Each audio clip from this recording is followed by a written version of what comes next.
अस्सलाम वालेकुम एवरीवन। आज हमारा MGT 101 फाइनेंशियल अकाउंटिंग का सेकंड लेक्चर है।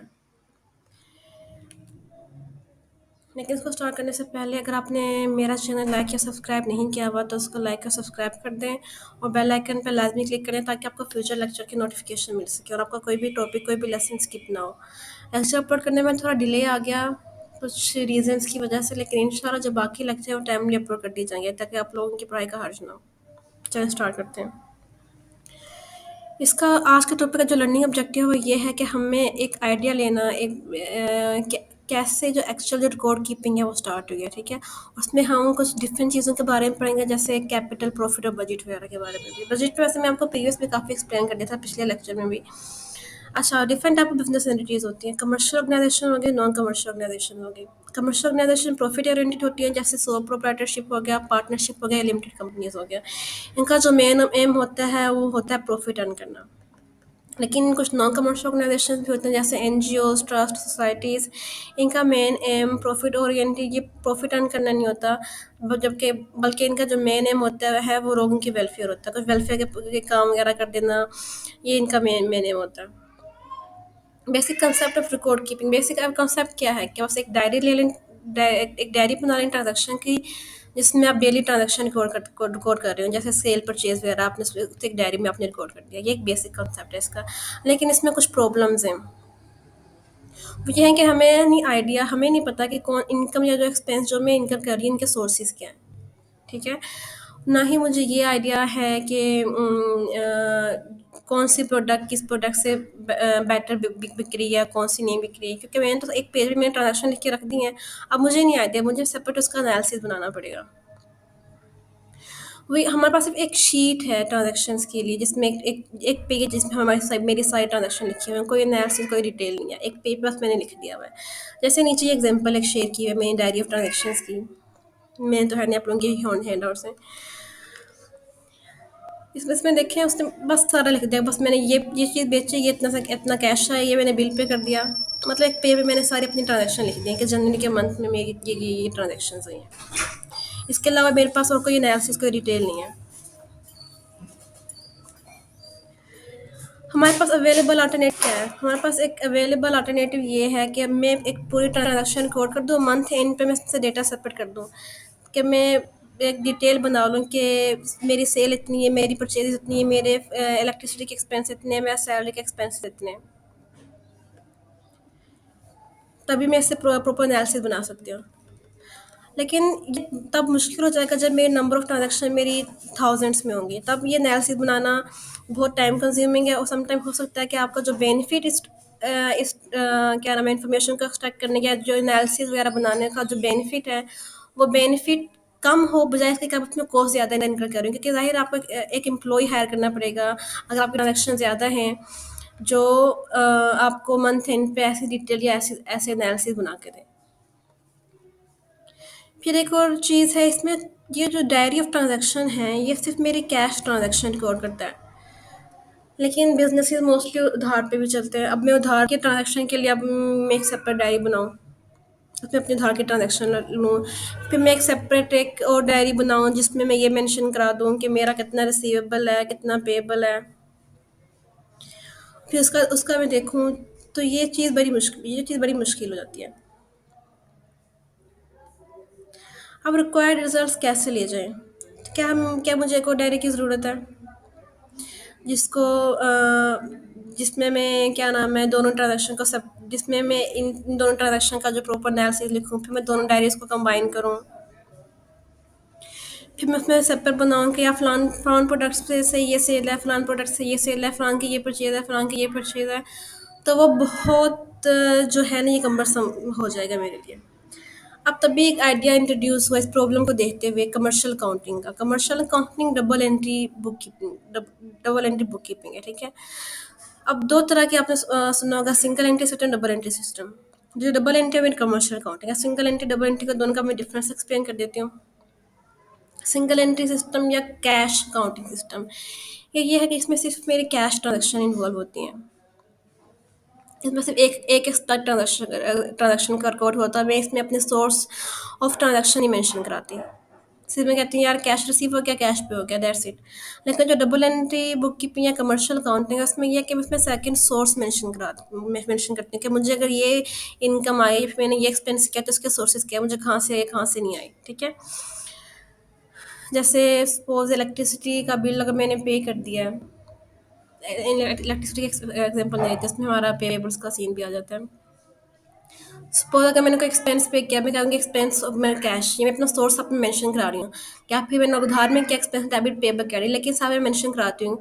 उसमें सपोज सेपरेट लेजर सिस्टम जो एंटिटीज है वो रिकॉर्ड बनाती है अपने हरे इंडिविजुअल वेंडर्स वगैरह का, जिसमें आ रहा होता है कि जब आप एंट्री करते हैं तो सेलमेंट वेंडर के लेजर में आप एंट्री पास कराते हैं। जब आप उस एंट्री को ड्रिल डाउन करते हो आपको पता चल जाता है कि फ़लान सप्लायर से या फ़लान बंदे से मैंने ये परचेज़ किया हुआ है, मैंने इसको ये पैसे पे किए हुए हैं, ठीक है। मतलब इसमें मैं तो अपना सोर्स भी लिख रही होती हूँ, कैश ट्रांजेक्शन और इस बंदे से, उधार ट्रांजेक्शन है तो इस बंदे से है, ठीक है। और डबल एंट्री बुक कीपिंग में ही एक और चीज़ है कि इसमें हम एक्रूअल बुक करते हैं, मतलब हम रिसीवेबल और पेबल बुक करते हैं जो हमारी उधार की ट्रांजेक्शन है। हम सिंगल एंट्री सिस्टम में ये रिकॉर्ड नहीं करते, सिंगल एंट्री में सिर्फ कैश ट्रांजेक्शन रिकॉर्ड करते हैं, लेकिन डबल एंट्री में मैं अपनी उधार की ट्रांजेक्शन रिकॉर्ड करती हूँ। उधार ट्रांजेक्शन हो या फिर जो एक्सपेंस जो मैंने इनकर कर लिया जैसे वो मैंने पे ना किया हो, जैसे इलेक्ट्रिसिटी का बिल हो गया। अब 30 जून सपोज अगर मंथ एंड है 30 जून में मैं अपनी बुक्स क्लोज करनी है उस मंथ की, तो अब बिल तो मेरा नेक्स्ट मंथ में जाके आएगा जून के मंथ का, तो मैं जून के मंथ में उसका क्रूअल बुक कर देती हूँ अपने आइडिया के बेस पे कि पिछले साल मुझे जितना बिल आया था, इस साल अगर मेरे रेट इंक्रीज हो गया फिर मैंने कोई प्रोडक्शन यूनिट इंस्टॉल करा दिया, तो अब मेरा हो सकता है कि मेरा जो बिल हो वो इतना आए, ठीक है। उस बेस पे मैं एंट्री एक पास कर दूंगी कि electricity expense debit payable credit. और जब नेक्स्ट मंथ आएगा तो उस अगर जाहिर है जो मैंने क्रूअल बुक किया होगा उससे वो डिफरेंट होगा, तो मैं क्या करूँगी उस पेबल को मैं रिवर्स कर दूंगी, अपना कैश कैरी कर जाऊंगी, पेबल को रिवर्स कर दूंगी और कैश कैरी कर दूंगी। और जो एक्सपेंस का जो डिफरेंस होगा वो उसमें मैं एंट्री पास कर दूंगी, लेकिन एंट्री में बैक डेट पास करूंगी ताकि जून का जो बिल है जून के मंथ में ही रिकॉर्ड हो, ठीक है। Expense payable debit, expense debit, cash credit, ठीक है। ऐसे अगर और इनकेस अगर मेरा जो कैश कम है और जो मैंने एक्रूअल ज़्यादा बुक किया था तो मेरी फिर इनकम में इफेक्ट जाएगा कि मैंने पहले इनकम भी नहीं लेके जाए, अपना एक्सपेंस को इतने अमाउंट से कम कर देंगे पिछले साल के, लेकिन आप फिर बैक डेट में एंट्री कर देंगे।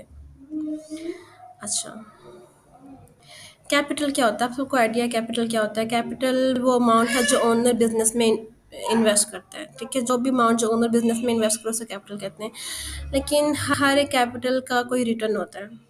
जैसे अगर ओनर ने वो अमाउंट अगर बिजनेस में लगाएं, इसके बजाय अगर वो अमाउंट वो डिफेंस सेविंग या नेशनल सेविंग सर्टिफिकेट या इसी तरह की और सिक्योरिटीज़ में इन्वेस्ट कराता तो उसको प्रॉफिट आता। लेकिन उसने वहाँ पे सब जमा वो इंस्ट्रूमेंट्स लेने के बजाय अगर उसने कैपिटल में लगा दिया है तो उसका भी बिज़नेस को फिर उसका जो कैपिटल पे उसको कुछ प्रॉफ़िट लेना है, क्योंकि उसने एक चीज़ पे पैसे नहीं लगाए, एक इंस्ट्रूमेंट पैसे नहीं लगाए जहाँ से उसको प्रॉफ़िट आ सकता था, उसने अपने बिज़नेस में लगाए। तो बिज़नेस को उसको एक कोई प्रॉफ़िट देना है, उसका उसका कोई रिटर्न देना है, ठीक है। मनी वैल्यू ऑफ टाइम, अब ओनर सपोज अगर अपने बिजनेस को टाइम दे रहा है, बजाय इसके कि वो टाइम बिजनेस को देता वो किसी कहीं और जगह पे लगा के वो पैसे अर्न कर सकता था, लेकिन वो अमाउंट बिजनेस को दे रहा है, बिजनेस ने उस ओनर को वो जो टाइम लगा रहा है उसके बिजनेस को पेमेंट करनी है। और इंसान टाइम इसलिए लगाता है किसी बिजनेस पे ताकि उसको कोई रिटर्न मिले, कोई अमाउंट मिले, ठीक है। तो ओनर का जो टाइम है उसकी उसकी भी एक वैल्यू, और बिजनेस उसको उस टाइम के लिए रिइंबर्स कराएगा। गुडविल, गुडविल कंपनी की रेपुटेशन है जो उसने ओवर द पीरियड अर्न की है अपने गुड कंडक्ट की बेस पे, ठीक है। और इसी गुडविल की मतलब गुडविल क्या है कि हम कस्टमर की परसेप्शन उस बिजनेस के साथ डील करते हैं, उसके परसेप्शन के मुझे यहाँ से क्वालिटी सर्विसेज मिलेंगी, ठीक है। और इसी गुडविल की ही बेस पे जो बिजनेस होते हैं प्रीमियम पे प्रोडक्ट सेल कराते हैं अपने, ठीक है। गुडविल की अपनी एक वैल्यू होता है, अगर मैं अगर अपना ब्रांड नेम किसी को दे रही हूँ, नॉर्मली बिजनेस क्या कराते हैं जैसे जैसे जो फ्रेंचाइज वगैरह का जो सीन होता है वो अपना ब्रांड नेम दे देते हैं, उसके उसके वो सब पैसे ले रहे होते हैं उससे। तो उस नाम की ही भी अपनी वैल्यू है जो उसने ओवर द पीरियड अर्न की है। ये बस एक लोगों का एतमाद है उस प्रोडक्ट पे, उसके साथ अटैच्ड लोगों की परसेप्शन है कि ये अच्छी क्वालिटी प्रोडक्ट्स हमें हमें देगा और वो हमें हमें हमें अच्छी क्वालिटी के प्रोडक्ट्स देगा, ठीक है। अब आगे एक और कंसेप्ट है, इज कैश इन हैंड और प्रॉफिट। कैश इन हैंड इस एक सूरत पे हमारा प्रॉफिट हो सकता है। अगर मैंने कोई प्रोडक्ट सेल किया है और लेकिन मैं अपने कस्टमर के साथ एग्री कर लेती हूँ कि आप, कस्टमर सपोज अगर मुझे पेमेंट नहीं कर सकता अभी, मुझे कहता है कि आप 1 या 2 साल का उधार कर लेंगे मेरे साथ। जो उसने 1 या 2 साल का मेरे साथ उधार किया है, अब जाहिर है मैं उसको एक एडवांटेज दे रही हूँ कि तुम मुझे आज पैसे पे पढ़ने पढ़ने करने के बजाय तुम मुझे 2 साल बाद पे कर दो। लेकिन अब मेरा भी तो, मेरा क्या फ़ायदा है इस चीज़ में, कि मैं उसे क्यों उधार पे दूँगी चीज़ें? सिर्फ़ एक रीज़न पे दूँगी मैं उसे उधार पे चीज़ें, उतने लंबे उधार पे चीज़ें, ताकि फिर वो मुझे उस टाइम का मुझे पेमेंट दे। जैसे मैंने ऊपर कंसेप्ट नहीं, टाइम वैल्यू ऑफ मनी, नहीं, नहीं, वो कुछ और था I guess. Money value of time, वही चीज़ नीचे है कि मैं उसको इतना इतना उसको मैं टाइम दे रही हूँ, तो उसकी भी कोई मनी है, कोई उसकी भी कोई वैल्यू है। अब अगर किसी कस्टमर को मैं 100 की चीज़ देती हूँ, अगर मैं अभी अभी पेमेंट लूँ किसी कस्टमर से, मैं 100 की चीज़ दे रही हूँ उसे। लेकिन अगर मैं उसको 2 साल के उधार पे दूँगी कैश, तो मैं 100 देने के बजाय उसको दूँगी तो मुझे 130 दोगे। जो 30 है वो मेरा उस टाइम, जो उसको 2 साल का जो मार्जिन दे रही हूँ वो उसके लिए है, ठीक है? तो वो जो मुझे कैश आया 130 का, वो जो 30 ऊपर से जो पैसे हैं वो मेरा प्रॉफिट है, ठीक है? वो मेरी इनकम है। इसके अलावा, हाँ, वो मेरी इनकम है। अच्छा, नीचे जो कंसेप्ट स्टार्ट हुआ है ये बजट का हुआ है। बजट स्ट्रक्चर में बहुत ज़्यादा डिटेल में एक्सप्लेन कर दिया, सेम कौन सा कि यहाँ पे उसने दोबारा डिस्कस किया हुआ है। अगर आप लोगों को इसके बारे में समझना, तो आप लोग काइंडली मेरी प्रीवियस वीडियो को देखें, उसमें बजट का मैंने कॉन्सेप्ट बहुत डिटेल में एक्सप्लेन कर दिया, तो वो उसको रेफर करते हैं, ठीक है? बस इतना है कि आप फ्यूचर का जो ट्रांजेक्शन होती हैं उसको मनी मतलब उसको वैल्यू में आप उसको ना आज प्रेजेंट कर देते हैं कि फ्यूचर में इतने की मेरी सेल्स होंगी, इतने की परचेज होंगी, ये मैं एक्सपेंस बुक करूँगा फलां फलां ऐसे, मतलब उसको एक कैश में उसको आप फ्यूचर की ट्रांजेक्शन का जैसे फोरकास्ट है कि मैं इतने अपना ये एक्सपेंस कर दूंगा, बस ये है। लेकिन आप फिर भी मैं कहूँगी कि आप लोग प्रीवियस लेक्चर को मेरा ज़रूर देखें बजट्स के लिए। अच्छा,